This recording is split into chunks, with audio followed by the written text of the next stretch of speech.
Hey, what's up, guys? Thank you very much for joining me for today's masterclass on buying your first home, buying your first property, becoming a property investor, basically. Congratulations, actually, for taking the first step to educating yourself so that you don't make mistakes. And if you have purchased a property before, then I guess this is just a bit more education for you. I'm sure you'll know a lot of the things that I'm saying today, and you'll be very familiar with it. Just so I can have an indication, can everyone hear me? Give me a yes in the comments section. Drop me a yes if you can hear me, or am I just speaking to myself?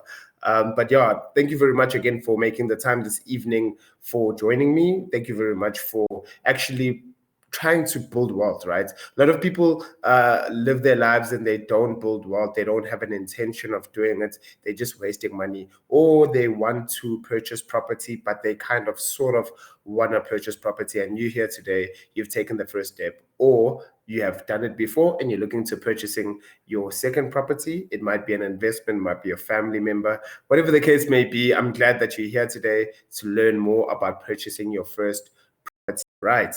So we'll be starting at 7 o'clock. I'll just give everyone a few minutes to join us. As I mentioned before, we are going to be discussing purchasing your first property. I will be having another masterclass as well, specifically for selling your property. So for today, I'm going to be focusing on you who is wanting to purchase a property. And on my next masterclass, which is going to be next week, Wednesday, is going to be focused purely on selling a property. So I'm going to be showing you all the different tricks and yeah, so welcome. Thank you very much. I can see a few people are joining us. Give me a yes in the comments. Those of you who are joining in the comments who can hear me, give me a whoopee. Show a bit of excitement to see that you will be learning a bit more about property today. I can guarantee you that. I can guarantee that you will be learning stuff that you didn't know, some of the stuff you did know. But yeah, definitely whoop. I see you there. There we go. I love to see it. Anyway, let's jump right into it, right?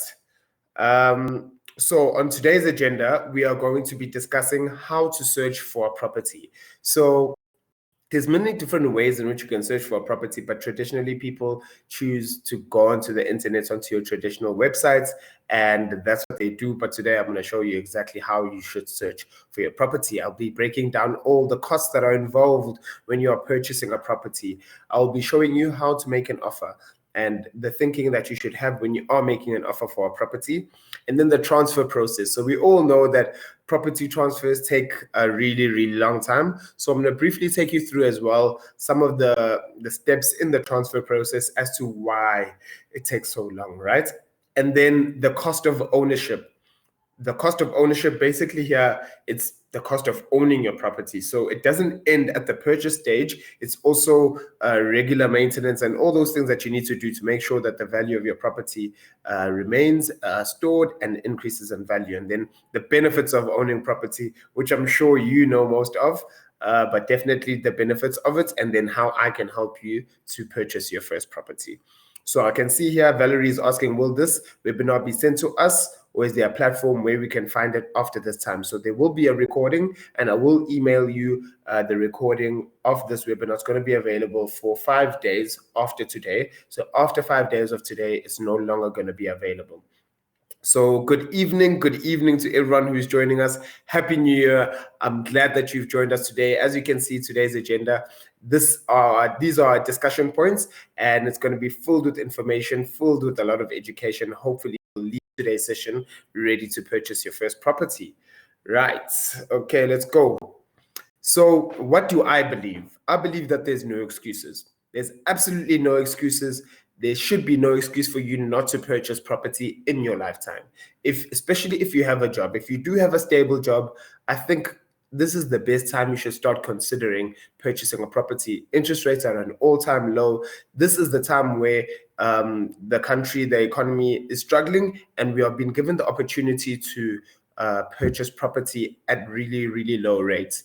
The government is really, really trying to push spending in our country, and this is your chance. This is your opportunity. So no excuses. You have absolutely no excuses why you shouldn't be looking at actively investing in property, either for yourself or as an investment that you're going to rent out to other people, right? So let's continue. My mission. So, my mission for today and what I aim to achieve is to educate property owners and you as a future property owner about all the implications when you are purchasing a property to ensure that you make the best decision for yourself when you are building wealth for yourself and for your future generations. At the end of the day, property is a store of wealth, and it's also an asset that generally appreciates in value and can give you cash flows on a monthly basis. That's if you are renting it out. So my mission is to assist you to make the best decision for yourself, to make the best investing decision for yourself, considering your specific situation, because we're not the same, right? Today's session is going to be very generic, but I hope that I can possibly assist you on an individual basis, because your and someone else's circumstance is not going to be the same.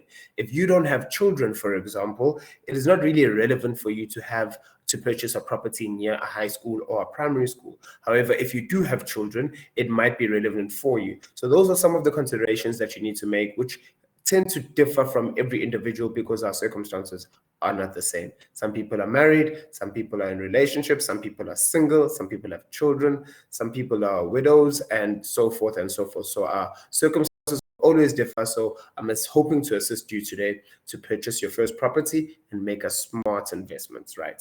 So how to purchase a property, making a good investment and building wealth. As I had mentioned, that if you purchase a property, it is a long-term commitment. And if you make a bad purchase, then it's going to result in being a liability. Right. So how do you search for a property? There's many different ways in which you can search. You can use an agent, which is basically exactly that's a real estate agent. And there are many tools that are available to you, and the viewing process, which I'm going to break down just now for you as well. So using an agent. Personally, I'll in this category, I'll speak about myself as a professional investor, someone who is invested in property, flipped property, and now I'm an agent. So I know what I'm doing and I know what I'm talking about, right? So you need to find someone who can assist you, who has more knowledge than you in the industry, someone who can be dedicated to have your best interests at heart and who has access to different property portals and tools and knowledge from an investing point of view to help you to create wealth for yourself and your future generations, that are your children, your extended family, if that may be the case. Our circumstances are really not the same. So yeah, that's basically what they can do. And what an agent can also do when you're looking to buy is to negotiate on your behalf. So they are representing you, and sometimes you might not know much about an area compared to an agent. They might know that there's a school around the corner or there's some development that's happening, and they can see the value, the future value of a particular property, something that maybe you potentially cannot see. So definitely consider using an agent. It's not the only way in which you can start searching for a property by any means, but it is definitely a way in which you can start looking for a property, having someone do it for you without you like doing anything, sitting back. And when an agent is looking for a property for you, you don't pay them. That's the nice part about it. You can have someone work for you without actually paying them until they find you a house that you are happy with. And even then you don't pay them, because their commission will come from the sale of the house, right? Is everyone with me? Are we still together? Do you understand? Any questions? Feel free to drop your questions in the comment section. I will be answering all your questions at the end of the webinar. Good to see that everyone is still with me. The process of buying now. So you can use your traditional websites, which is Property 24, Private Property, Junk Mail, and so forth. But there's also Facebook. Please do not underestimate the power of Facebook and stuff like Gumtree and all those different sites that people don't actually look to. You might find yourself a really good deal on Facebook, on OLX, or on Gumtree, or something like that. People are actually selling their properties there. So definitely have a look. Don't have a look only at Property 24, your private property, but I'm not saying in any way that those portals are not sufficient to help you find a home. I'm just saying, if you are looking to purchase an investment, if you are looking to get a great deal, definitely look at all different types of portals that are available to you, and even use an agent as well. This is where, and using an agent, I guess, comes into play as well, because they can use all these portals on your behalf, because it does tend to become quite overwhelming when you're searching for a property and then you see 300 properties pop up. It does become overwhelming, and I understand that. So get yourself an agent who will do it on your behalf, or if you are willing to sit down and you enjoy the process of doing it, do it yourself, then that's definitely an option as well. I'm not counting it out. So as you can see, the viewing process is the next point that I have there. So when you're viewing property, there are certain things that you need to look out for. When you view a property, when you walk in the door, make sure that the doors are actually working. All the doors are working. What I like to tell some of my clients is that flush the toilet, walk around, open all the doors to make sure that they work, that the plumbing system is okay. Look for any potential structural damages that are on the property. Look up at the ceilings if there's any cracks or damp on the walls. Request, if you feel like there is potentially some damp that's hidden by a painting or something, request them to remove the painting. It shouldn't be a big deal. So when you are viewing a property, don't just walk around and look at the bedroom, look at the kitchen, and then just kind of browse around everywhere else. Actually take your time to look properly, because this is an investment that you're making for the next 20, 30, 40 years potentially. So you can't purchase it. If you purchase it today at a price that it is not worth, then you're going to have a problem. You're definitely going to have a problem, because you're overpaying for a property that's not worth it, frankly. Right? So view the property. If you feel like there's potentially some damp here and there, get a professional who can come in and do a walkthrough on the property. Someone who is more experienced than you, someone who is a property inspector, to come inspect the property and give you a quote for different damages that are in the property, so that you can understand exactly what you're getting yourself into. Because buying a rundown property is not necessarily a bad thing. Buying a property that's in a bad condition, you just need to make sure that you're purchasing it at the right price. Because if you're purchasing it at what it would look like if it were fixed up, then it's not worth it. But if you're getting it at a significant discount and you're going to fix it up and add some value to it, then it definitely might be worth it. You can flip it for a sale. You can actually just sit and live in it. You can refinance and all these different lovely things that you could potentially do. But just make sure you're getting it at the right price, right? So let me just go through some of the questions that I can see here. I can see someone is struggling with sound. Okay, good to see Mobile sound is good on your side. I can't hear anything, Maria. I will have a recording for this session. So if you can't hear me or you have a bit of trouble with internet connection, I will be having a recording for the session that you can definitely watch afterwards. How reliable is Facebook and Gumtree? If you have an idea, or how can one identify a reliable source in terms of looking for property on platforms? So I always say that don't worry about, is Facebook reliable? Is this reliable? At the end of the day, make sure your transfer is being done by a lawyer. Make sure that a conveyancer is doing your transfer, because if it's a conveyancer, that they'll always protect you and protect your money. You never pay the seller of a property. You put the money through the conveyancer. The conveyancer's responsibility is to make sure that the person selling the property is the rightful owner of the property, and to do the whole transfer process as well. That's another thing. So you will be protected by the lawyer, because people can scam you, I agree, but that's why there should always be a middleman who's independent, which is the conveyancer. So there is a conveyancer that I use, Songezo Nyila. You can Google him, you can search for him on Instagram. Even on my Instagram page and on my YouTube channel, I did post a video that I made with him. We had a live session where we discussed a lot of property legal matters. So if you are interested in that video, definitely check it out on my Instagram.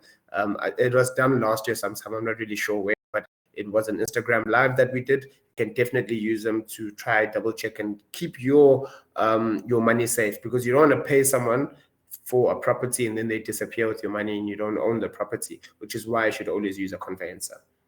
So what are the chances of negotiating if that's the market price for the area? So yes, you negotiate, but your negotiation must always be realistic, and I will touch a bit on that a bit later. Is it true that I can flip a property without spending any money? Yes, it is true. I've done it before. I've taught other people how to do it. I no longer do it. I no longer do the coaching and mentoring for that. However, I am planning on posting a video on my YouTube channel to teach you exactly how you can do it as well. So does this mean the same for renting property from Gumtree and Facebook? Yes, it does. So I've answered some of your questions. Let me just continue before I lose my train of thought as well. All right. So the costs involved when purchasing a property. So the first thing that I want to highlight is a deposit. It's not always required, but tends to be a requirement, especially if you are investing in property. So if you're investing in property, the bank will likely want something like 20% deposits. However, if you're purchasing a home for yourself, they can give you 100%, 105% even in some cases. So the deposit is not a necessity, but it is always good to have some money lying around for a deposit, because it does then lower the amount that you will owe to the bank. You will borrow, if you're purchasing a house for R1,000,000 and you have 100,000 Rand deposit, you borrow 900,000, so you owe 900,000. However, you have an asset that costs that is R1,000,000. So it is beneficial to have a deposit. However, it's not always necessary. And then the transfer costs, these are the costs that you're paying to the transferring attorneys, the transfer costs and bond origination costs and the transfer duty. Okay, transfer duty is a separate cost, and I'll touch on that later. However, the transfer costs and bond registration costs are what go to the bond attorneys and the conveyances for this whole transfer process, to register the bond in your name, to also to what you call this, the whole transfer process at the deeds office and all of that. That's basically what the lawyers are doing for you, and those are costs. That is money that you need upfront that you're going to need to pay, right? So you definitely need some money to purchase the property. What I can say is, if you want to know how much your transferring costs will be in your bond registration costs and so forth, you can go onto the ABSA calculator. If you just Google the ABSA home loan calculator, it does assist you with that. Also on Songezo Nila's website, there is a calculator there that will help you and assist you with calculating these different costs. And last time I checked, there are a lot of lawyers offer first-time homeowners a discount for the transferring costs. So definitely take them up on that. Then the transfer duty is an amount that is paid in excess of R1,000,000. So if you're purchasing a property for 1.2 million, then every rand that is above R1,000,000, you'll pay transfer duty on. So you'll pay transfer duty on 200,000 rands. It was changed last year from 900,000. The price was increased to R1,000,000 rand. So anything above R1,000,000, you're paying transfer duty to SARS. Why? I don't know. I honestly don't know. Maybe someone can actually tell us in the comment section if they do have an idea. I just know that you're paying SARS R1,000,000 rands. You're paying SARS transfer duty for any property that you're purchasing over R1,000,000 rand. All these costs that I've just mentioned are costs that are borne by the buyer. So if you're purchasing property, this is what you're going to be incurring. Right. So next up is making your offer. Eventually, once you've found a property that you like, you need to make an offer. You need to make the offer in writing, and you need to negotiate. Right. So the negotiation part, this is very important, because you need to try get a deal at all times. However, you can't just, if you see a property listed for 1.2 million, say you're offering 900,000 rand, and you have zero justification for it. You need to have justification as to why you are negotiating, why you're offering 900,000 rand. Maybe the property is damaged, maybe like it really needs a lot of work, or whatever the case may be, but you need to have justification for your negotiation, because the agent that has listed that property has listed the property at 1 for a reason. If you're coming in with an offer lower than that, have a reason for why you are offering lower. Unless if you're saying you're offering 1 million and what 1.150, there maybe it might be seen as reasonable, you just taking a chance and negotiating. However, if you're coming in and saying 800,000, 900,000, you better have justification for that, because then if you don't, then it really is just, you're just going to be seen as someone who's taking chances and no one's going to take you seriously. And honestly speaking, it doesn't make sense, and you're going to create a bad reputation for yourself amongst other people who are within the property space. So definitely negotiate, I agree, but negotiate with sense and negotiate with facts, not with myths. Right. So let me just go back up and answer some of your questions that I see here. Tiffany is asking, how does one approach an estate agent? I've reached out in the past, and due to the fact that, as stated, I am still on the hunt, they seemed quite uninterested and ended up never hearing from them again. So if you're reaching out to an estate agent, if you're on a hunt for a property, I agree that it's great to be on a hunt for a property, but you can't, if you get an estate agent to help you find a property, at the end of the day, the estate agent is working, right? Always remember that. So if the person is actively trying to help you find a property, and then you don't purchase a property, even though they've come to you with multiple properties that meet your specific criteria.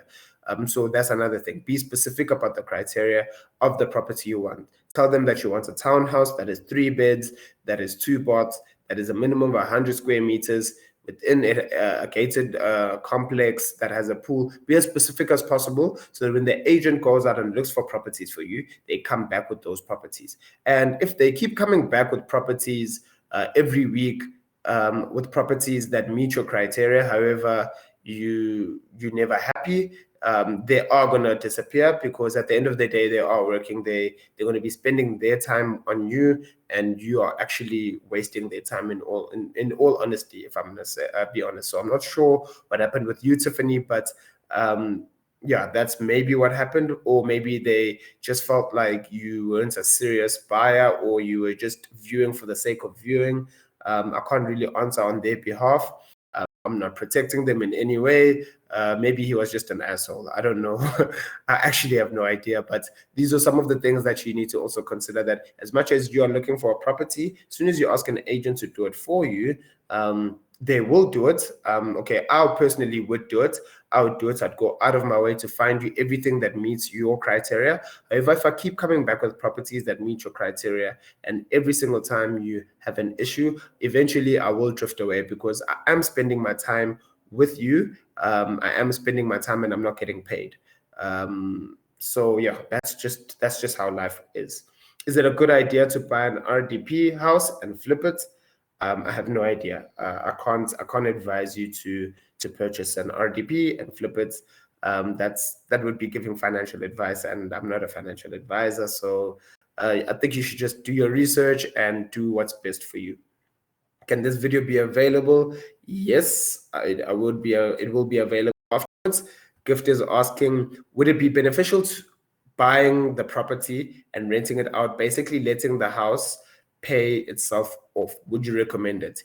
Yeah, I wouldn't say I'm recommending it for you. However, I've done it myself, and I know a lot of people who have done it. You just need to make sure that you always do your research about the area, about the rentals that you'll be making from that area, your bond payments that you will be paying back to the bank, the lease rates and taxes, all of those costs. Make sure you understand them and how much you can get for rent. So don't just purchase a property with the idea of renting it out, not knowing how much you could potentially rent it out for, because then you'll find yourself making a huge loss every month if you didn't do your research properly. And then Mata was asking, how true is it that when you have the deposit, you should wait until the whole process is done, then use that money to start combating the interest? I'm not sure if I understand your question, because the deposit doesn't necessarily affect the interest, because if you're purchasing a house for R1,000,000 and you have 100,000 Rand deposit, you put down 100,000 Rands and then you get a loan for 900,000. So I'm not sure how your deposit would affect the interest payments that you're making. So if you are temporarily employed, what are the chances of getting approved for a bond? What you need to do is get a bond originator. You can contact me. Feel free to email me or DM me on Instagram or Facebook, or LinkedIn, about a bond originator. I can refer you to someone who can pre-qualify you, someone who will be able to let you know if you qualify for a bond, and if you do, how much do you qualify for a bond for. Is the buying process the same when the property is listed by the bank? Yes, roughly it is basically the same, because it still does go through the same transfer process, right?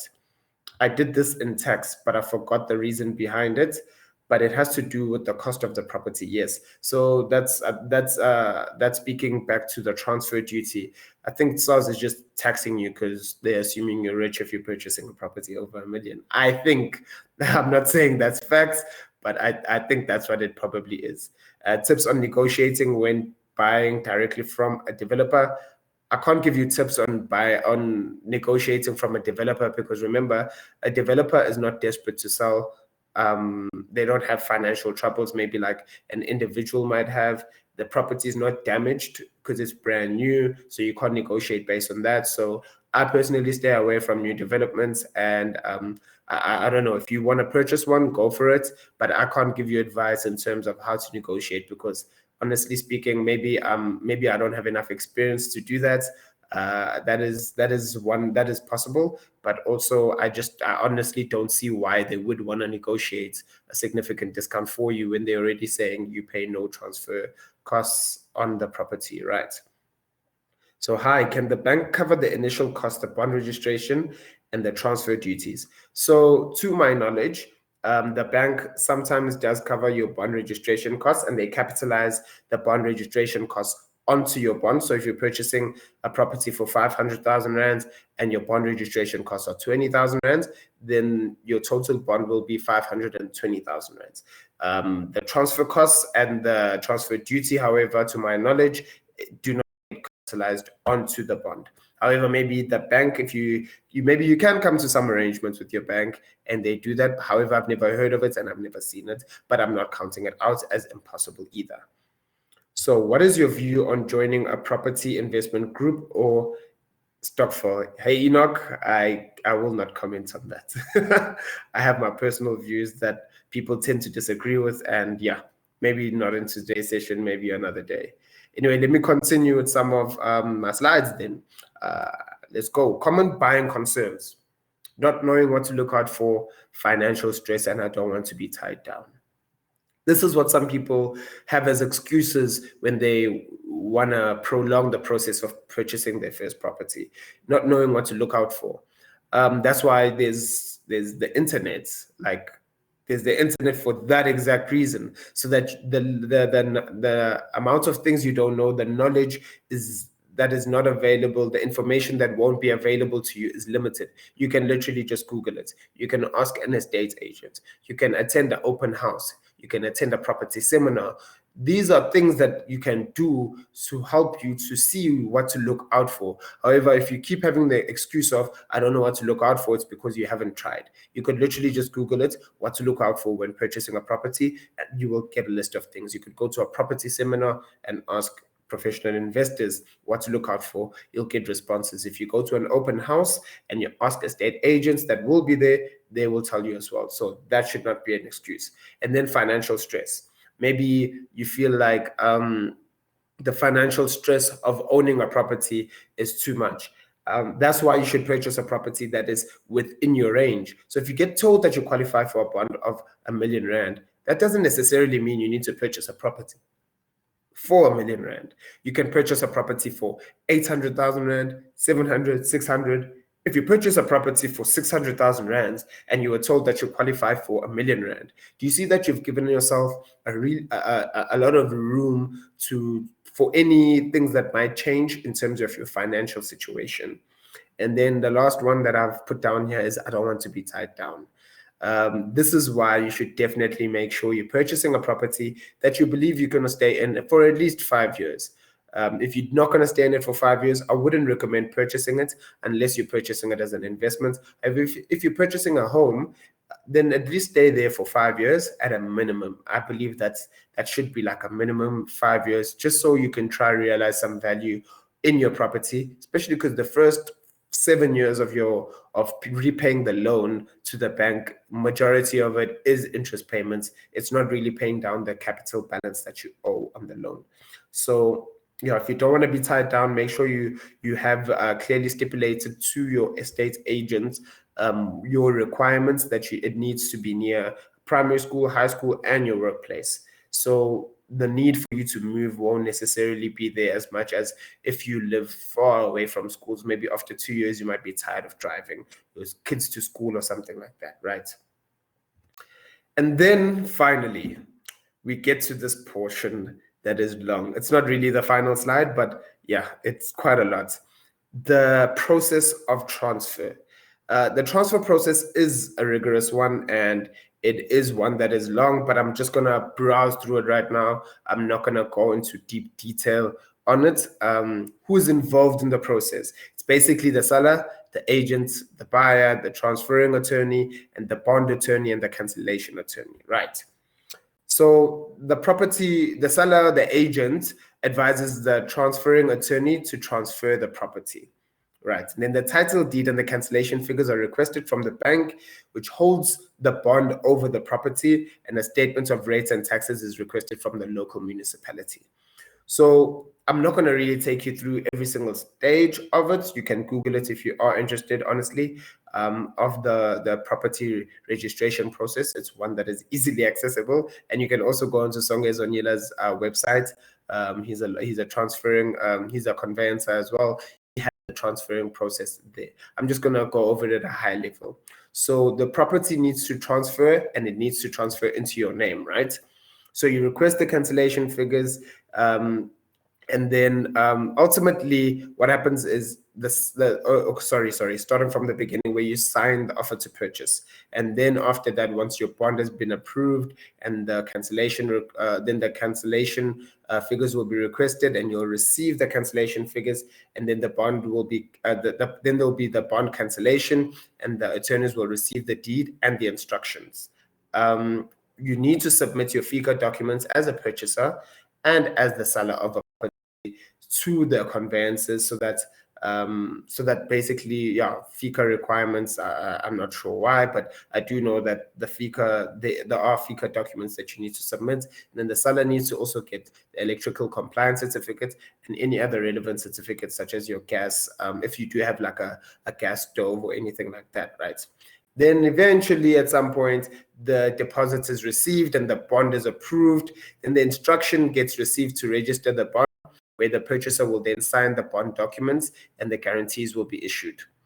At a later stage, then the transfer duty, which is paid over to SARS, will be made, and then lodgement will happen, preparation, registration of the property into your name. So that's just a rough overview. I might have a few things swapped around here and there, but overall, that's basically the process that happens, and that's why it takes so long. It takes about 3 months for a property to transfer into your name. And things that delay the process as well. There are many things that delay the process, such as when the lawyers are requesting your FICA documents and you take 3 weeks to submit them. Those kind of things do really delay the process, which is why promptly you should submit everything that is relevant to the transfer process. Ask your estate agent what is needed from me. Send it all on day 1 or day 2, but send it all within a week of signing the offer to purchase, because you don't want this process to take longer than it should. Right. So let me go into some of your questions again. Standalone property versus a sectional title property. I've made a video on this. It's on my YouTube channel. Definitely check it out, because it is a bit of a lengthy answer. So is there a way to skip one of the attorneys if one approaches the seller directly to eliminate paying both transfer or bond? No, there's no way. Those costs are there whether there's an agent or not. So whether you're buying directly from the seller or buying through an agent, you are going to pay those costs regardless. Is it true that first-time home buyers can receive the subsidy for purchasing their first home? If so, can you estimate how much that would be based on the price of the property? Yes, you can, Zolega. There's a scheme called FLISP. Definitely check it out if you are interested and you are a first-time home buyer. And as I mentioned, last time I checked, Songezo did offer first-time home buyers a discount for their transfer costs. If he doesn't offer it anymore, I apologize. However, you can definitely speak to him to assist you with that. So in terms of fees, what about a 99-year lease such as Waterfall? Is there transfer fees for such long-term lease? Post or comment. Okay. So Shiv, yes, there is a lease on the property, and you don't own the actual land on it, but that doesn't take away from the transfer cost that you need to pay. You still need to pay all those costs that are relevant. I heard, I'm not 100% sure. I heard that specifically in Waterfall with those leases that the lease renews every time there's a new owner of the property. I'm not sure if that's true or not, but I did hear that. I didn't confirm it, but yeah, so those transfer fees don't fall away just because of the lease period. So does the total once-off cost include transfer duties? Yes, it does, Mobil. Charlotte, I'm looking to purchase a house. It is a new development, but my friend bought a house with the same company, and she says the house she viewed is bigger than what she got. I went to view a house, and I think what she is saying is true. What is your take, and how can one avoid this? My second question is okay, so I'll answer the first one. So find out what are the square meters of the house that you're purchasing, the property that you're purchasing. If the square meters is 80, then request to view an 80 square meter house. Then you'll avoid such complications, because if you view a property that's 90 square meters, it on registration it's not going to be not 90 anymore. So yeah, that's what I would say you should do. What's your take, and how can one avoid this? Okay, sorry. My second question is, how can I pay extra to the bond without making a commitment, so that when I don't have extra cash, it's not stressful? And what are the advantages of this? So you can pay extra amounts of money into your bond. A lot of banks do offer that service where it's like having like a normal loan where you can just store money inside that account. But you can actually still withdraw it. So you can save money in your bond account, and you can withdraw it if you do need it for an emergency. The benefits of it is that you'll pay a lower interest rate. So whatever additional payments you make on your bond, so the payments that you make, let me break it down a bit like this. The payments that you make to the bank for your bond are split up into capital and interest payments. So if your bond payments per month is 5,000 Rand, maybe 4,000 Rand of that is interest, and 1,000 is going to the actual capital that you owe. So if you're making extra payments every month, the extra payments don't go towards the interest. They go towards paying off the actual loan, which lowers the interest that you pay on a monthly basis, because the way interest is calculated on the amount that you owe the bank. So if you make additional payments per month, then the amount you owe the bank is less, and then the interest you'll pay over time is less. And are there any restrictions for non-residents, citizens, if they want to purchase a property in SA, if you are willing to pay cash for the property? So no, there aren't any restrictions on purchasing property. If you are a foreigner, you can purchase property in South Africa. You're not restricted just because you're not South African. Obviously, there will be your requirements for obtaining a bond will be different than a South African, but you definitely can. In terms of renovation, your current property, I understand you have to notify or get permission from the municipality. So your improvements are added when evaluating the property when you are selling. That is correct. If you are planning on building some extra rooms, make sure that the plans are approved by the municipality. Otherwise, those extra rooms or whatever that you have built will not be recognized on sale of your property. So you might think that your property is now worth R1 million because you added some rooms outside. However, if those rooms don't have plans that are approved by the local municipality, then those rooms do not exist. And then, can I purchase a house without using a bank? So I'm not working, but I have streams of passive income that even the bank won't recognize to give me a loan. Can I still buy a property through agents? So how do you intend to purchase the property? If you go to a bond originator and they say that the bank is not willing to give you a loan to purchase the house, then there's nothing that I can think of right now off the top of my head. Feel free to DM me though, and maybe we can have a conversation about it, and I can think of different ways in which you can still try to purchase your first property. However, you don't always need money in your own pockets. There are many different creative financing methods you can use. You just need to know them and need to enact the knowledge that you know through them. So feel free to DM me on Instagram, Facebook, or LinkedIn, and we can have a conversation about it. Right. Has it been helpful so far, this session? Can I have an indication of everyone's still with me? Are you getting a bit of value from today? I'm really enjoying that you guys are engaging with me, asking questions so that you can know you don't make stupid mistakes, so that you know exactly what the process is of purchasing your first property, because it is a valuable investment. It is a way to build property. It is a way to build wealth. Sorry. Sometimes I lose my train of thoughts. So the cost of ownership. Protect the value of your property. And how do you do this? You do this by maintaining your property. Be a smart investor and maintain your property. Repair it when it needs to be repaired. Paint it when it needs to be painted. Fix the roof as and when it needs to be fixed. Make small little improvements over time to your property. Make major improvements, but do make small improvements. Change the kitchen cabinets here and there. Definitely maintain your property and repair it so that you can protect the value of your property, and to ensure that the day you do wish to sell it one day, it has appreciated in value. As much as appreciation is something that is sometimes outside of your control, but what you can control, do control it. You can't control what's happening in your area, I agree, but what's happening within your home is something you can control. Maintain your property, be proud of your property that you own, so that you can, as I mentioned, store the value and hopefully appreciate over time. So that's one of the costs that you will have when you're owning a property. If you're living in a gated community, such as a complex or an estate of some sorts, there will be levies that you need to pay. These levies are for the security guards at the gate, the maintenance of the garden, the pool, all these different things that are maintained, the cleaning and all of that. That's what the levies are for. You need to pay your levies, otherwise you'll get them sending you statements with interest and all of that. Pay your levies and pay your rates and taxes. Rates and taxes are paid to your municipality. This is for, rates and taxes, but it's for the service that they provide as well, such as your what is it called again in Joburg? Pick it up, pick it all of those services that the municipality provides to you. You need to pay for rates and taxes. If you don't pay your rates and taxes, which is what a lot of people do, the bill does build up, and the day you want to sell your property, they will come back and say, okay, for the past 10 years, you haven't been paying rates and taxes, and your rates and taxes bill is now 200,000 Rand.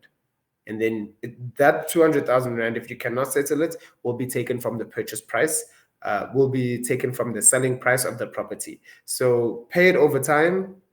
Make sure you do, otherwise you will pay for it at the end. Ultimately, you will pay for it, basically. So those are some of the costs involved when you are owning a property. I'm not saying that's the only cost that you'll have, but these are definitely the main costs that you will have when you are an owner of a property. Then the benefits of owning a property, right? You have security. You have that sense of security to say that this is mine, this is what I own. No matter what happens, this is my property. And a lot of people do love that sense of security, which is perfectly okay if you are one of those people. But that's definitely one of the joys you get to have, to say you're a proud property owner. And you also get to benefit from interest rate fluctuation. So if interest rates go down, you'll benefit from that. If interest rates go up as well, then you'll also be negatively affected by that. So in the past year or so, interest rates have been dipping like it's nobody's business. And people who are property owners, their payments have been going down consistently. So you benefit from that. However, if interest rates now start rising, which is something that can happen, yes, not likely to happen, in my opinion, anytime soon. However, that is something that will affect you as well. Your payments will go up, your interest payments will go up. Benefits of owning properties, that it's building wealth, man. You're building wealth for yourself and your future generations. Once that property is paid off, you have an asset that is worth 2 million rands, 1 million rand, 500,000, whatever the asset worth is, and you can leverage that to purchase more properties. You can leave that behind for generations and generations and generations. That's how you build wealth. Building wealth is not something that happens overnight. Building wealth is something that happens over time. So if you are looking for a quick buck, property is not for you. Maybe flipping property, yes, but property, the long game where the real money is over time. It's not in passively flipping property every other day, right? Then you can also negotiate your payments with the bank. Linking me back to the interest rate fluctuation. Taking a step back, if you're paying rent and your rent is 6,000 rands, and the homeowner of that property, the landlord who you are renting from, when interest rates drop and he's paying a lower bond payment, he doesn't drop your rent, does he? So that's another benefit, that when you are a homeowner, you benefit from the lower payments when interest rates drop. And it doesn't affect, unlike when you're renting, interest rates drop, you don't pay lower rents just because interest rates have dropped. And then also with renegotiating payments with the bank. When you're a homeowner, you can negotiate your payments with the bank. If you feel like you're struggling, you can request the bank maybe to extend your 20-year loan to a 30-year loan to lower your payments. You can come up with a payment plan if you're having some sort of financial difficulties. So this is a benefit you have if you are having any financial difficulties. However, if you're renting, it does become slightly difficult to negotiate with the landlord. If the landlord is willing to negotiate with you, then great. But some landlords are assholes and they're not going to want to negotiate. And it's not a great way of doing business from the landlord's point of view. But some people are just like that, right? So going through some of your questions for the last time. All right, then let's see. Is buying off plan really cheaper from what you know? It depends on the area. Depends on the area and the price. Personally, I don't like the headache of plans, but some people don't mind it. It just depends on your appetite. So it is sometimes cheaper. I'm not gonna even try throw that narrative out the window. That is the case sometimes. Yes, definitely. Charlotte is asking, if one intends on improving outdoor space, like making a garden fancy, which could add value to the property, do you still think you need to report to the municipality? No. If you're having your own personal garden and all of that, and you just make your garden look really, really pretty, you don't need to go tell the municipality. Unati, very informative. Thank you. Hi, Nhlakanipho. Is it possible to obtain these municipal approvals after the fact? After I've added rooms, for instance? It does tend to be tricky. I'm not sure if it's possible. Maybe it is possible, but what happens if you build too close to a pipe? Then you're actually going to have to take down your structure and rebuild it somewhere like further. Because the reason why you're supposed to get the plans approved is because there are certain restrictions and certain places where you can't build. Maybe they say that you can't build, I'm not 100% sure, but they say you can't build within a meter of the wall that is distancing your property from the next. And if you've done that already, then put yourself in a really tricky position. So I'm not really 100% sure if you can get it approved after you've built already, but you can definitely follow up on it. I understand that as a homeowner, I probably should know this upon receiving proper advice prior to renovating, but hypothetically, assuming I did not know this. Yeah, so I'm not really sure if you can do it afterwards. I've never built and then requested afterwards. So yeah. How do you buy from these holiday lodges? For example, buying a chalet as an investment property, using it when you want to go on holiday, but renting it out during the year for everyone to book. You just approach them and ask them, guys, sometimes you really just need to stick your neck out and just ask. Like, everything is for sale. I always say this, everything is for sale at the right price. So anyone who's not even thinking of selling, if you're offering them the right price, they will sell.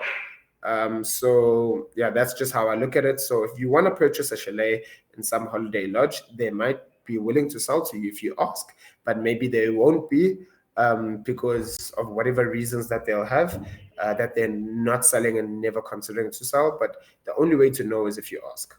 Thank you for this webinar.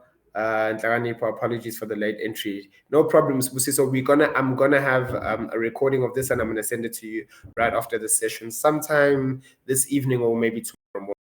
Can you get your interest rate fixed? Is it advisable to opt for this or leave it flexible? So Zolega, when you have your interest rate fixed, remember the bank is not stupid, right? So interest prime, I think right now is like 7%, if I'm not mistaken. So the bank is not going to fix your interest rate at 7%. The bank is not stupid, as I'm saying. The bank knows that interest rates are bound to go back up to normal. So when they fix your interest rate, they might fix it at 11%. So then do you see, if you fixed your interest rates at 11%, you now lose out on all the benefits of having such a low interest rate. On the other end, you are in a great position if interest rates go to 15% because you fixed yours at 11. But you always need to consider what is the likelihood of that happening. And don't think about it in terms of, don't just thumb suck and say, yeah, that's never going to happen, or yeah, that's definitely going to happen. Have reasons, have logical explanations why you believe what you believe. But also remember that the bank is fixing it at, let's say, 11% because they have professional what economists and all these are I don't know, actuaries and whatever that have come up with this formula that has kicked out 11%, so they know what they're talking about. I prefer a variable rate. That's just my preference. But if you are someone who prefers to fix your rate so you know exactly what your payments are every month, then that's up to you. But you will lose out on the low interest rates. I heard something about the role of a municipality on the value of a property. Does this relate to the value which rates and taxes are levied, or has an impact on the price of the property at a point in time? I'm not sure what you're asking me, Dumeleng, but the municipality does value your property. They value your property so that they can issue you a rates and taxes certificate. So your rates and taxes amounts differ on every single area because of the value of the property. So rates and taxes in Waterfall will not be the same as rates and taxes in Centurion. The reason for that is because property prices aren't the same. I forgot the calculation on how it's done, but it's a certain percentage of the property value. That's how they come up with the number, which is why they need to value your property. I don't know how often they do the valuation, but I know definitely it's not every year. You can't hear me anymore. Okay, you'll hear me in the replay. When you're paying cash, is the transfer process 3 months as well, or is it shorter? It's definitely shorter, Sihle, because you don't have to register the bond. So without a doubt, it is shorter. It can be a month. It can be 6 weeks. Depends on how quickly you and the buyer and the seller submit all the relevant documentation, but it can take up to 6 weeks. Yeah. Am I the only one who's having problems because I can't hear Nhlakanipho anymore? I'm not sure what's going on with some people hearing me, some people can't hear me. But if you can't hear me, there will be a recording, a repeat for this webinar, and that you can enjoy for the next 5 days. It's only going to be available for 5 days. I viewed 2 properties in one complex, and the paint is peeling and coming off the border wall and the garage wall. I understand that you cannot just repaint these, as the property has to be uniform in color and structure. Would it be good still to take it? So what I would ask you is, look at the maintenance of the complex in general. Is the maintenance good or is it bad?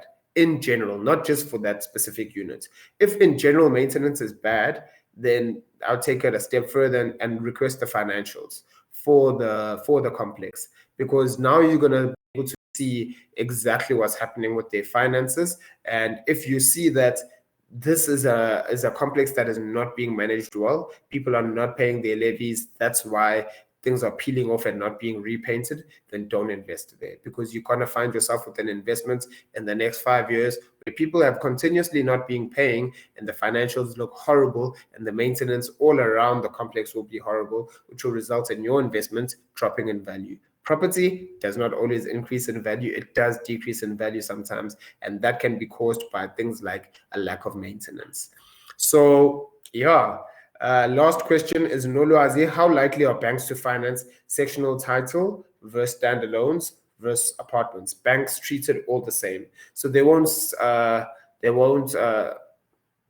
favor a standalone house more than a sectional title property. So they will treat the properties all the same. They will come out, evaluator will come out and value the property to see that they're giving you 500,000 rand. Is this property worth its money? And if they say yes, then they'll give you the money. They're not gonna really, they're not gonna really say no. We favor standalone houses more than sectional titles, right? So, are you guys enjoying today's session? We've come to the end of today's session. And the last part that I wanted to explain to you guys is how I can help you. So that's my email address. This is my Facebook handle. This is my Instagram handle. If you do need assistance, do DM me. Feel free to DM me. I am working as an agent in the Midrand area. If you are interested in me helping you find an investment property or a home for you and your family, feel free to email me or DM me at any given point in time. I am here to help. I am here to make sure that you invest the right way. I don't want you making a bad investment. I want you making an investment that's going to build you wealth, whether it's an investment that you're living in or whether it's an investment that you are purchasing to rent out. I'm here to help you as a professional investor myself, and now as an agent to help you to make the best decision for yourself. Feel free to DM me, Instagram, Facebook, and that's my email address as well. And we've come to the end of today's session. If you have any questions that I have not answered today, then feel free, as I mentioned, to DM me. Thank you very much for joining me. I appreciate the engagement. I appreciate all the questions, and I appreciate all the compliments that you are giving me. And thank you very much again. I hope today was very, very insightful and educational. And enjoy the rest of your evening. Go back to your family, your wife, your kids, your husband, whatever the case may be. Thank you, thank you, thank you, thank you, thank you, thank you. And I will see you on my next webinar. If you wish to join it, it's going to be specifically aimed at sellers. So next week, Wednesday, what's the date next week, Wednesday? Let me just check quickly. Next week, Wednesday is the 20th. So on the 20th, I will be having a webinar for people who are interested in selling their homes and giving them some advice as well.